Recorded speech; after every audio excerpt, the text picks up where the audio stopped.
everyone, this is a quick CVS2 Basics video. I'm going to be going over the very basics of this game.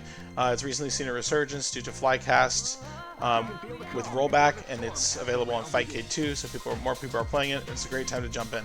So let's get into it. This is a Street Fighter style team game. You have your light, medium, heavy attacks, punches, and kicks. In this game, you pick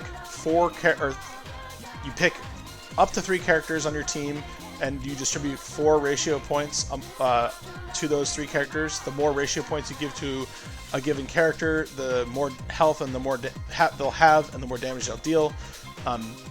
It's always recommended to pick 3 characters in this game. The way the numbers work out, ratio 1s are actually like the strongest for your value, so you get the most value out of ratio 1. So definitely do not deviate from picking 3 characters for your team.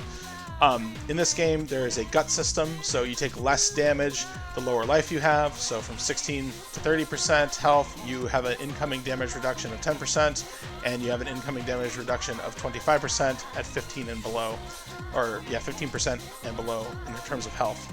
Finally, because it's a team game and you'll kill characters between rounds, so it's not a team game like you call in assists like Marvel. It's a Pokemon style, so you kill one and then you'll bring in the next character will come in.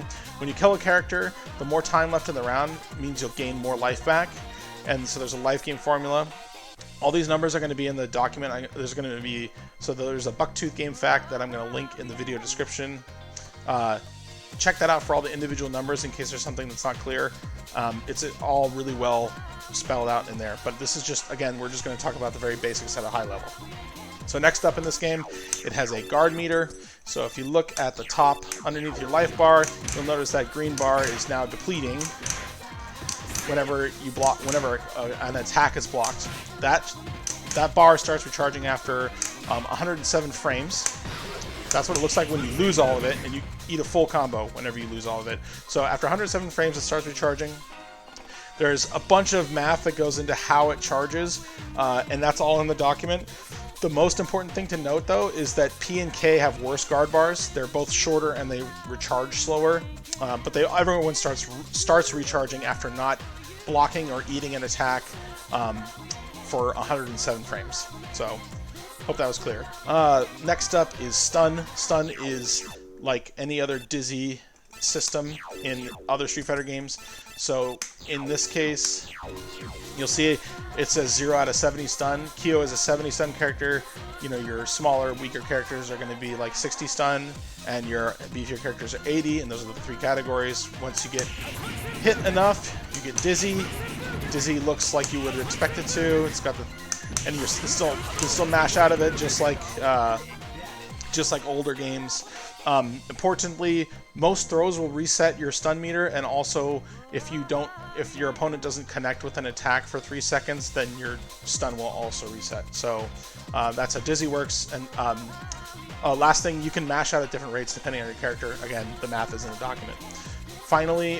Next up is jump. Jump has a startup. Depending on your groove, it can be a little bit different. It functions just like any other jump, though, and we'll go into low jump in the next couple videos here. There's also a super jump, so that's done by down up, and the only difference is between that and a regular jump is that you have the shadows and you jump higher and farther. Finally, there's throws in this game. Throws are done by pressing forward or backward plus hard punch or hard kick. You'll notice that each throw is different, so that's kind of the over the shoulder, and this one's over the head. The throw animations are different for each character, and in some cases they do different damage. The roundhouse throw has a shorter tech window but a longer startup. The punch throw, or the heavy punch throw, has a shorter startup but a longer tech window. And as I mentioned before, most throws will reset stun. Lastly, about throws, anytime you're leaving a reversal scenario, so if you're familiar with reversals, there's a 6-frame window before you can be thrown, and that goes for both command throws and regular throws. So that's it. Again, this is just the basics. So the next video, I'm going to be talking about I'll give you a quick overview of the grooves, and then I'm going to be talking about subsystem mechanics. Thanks for watching.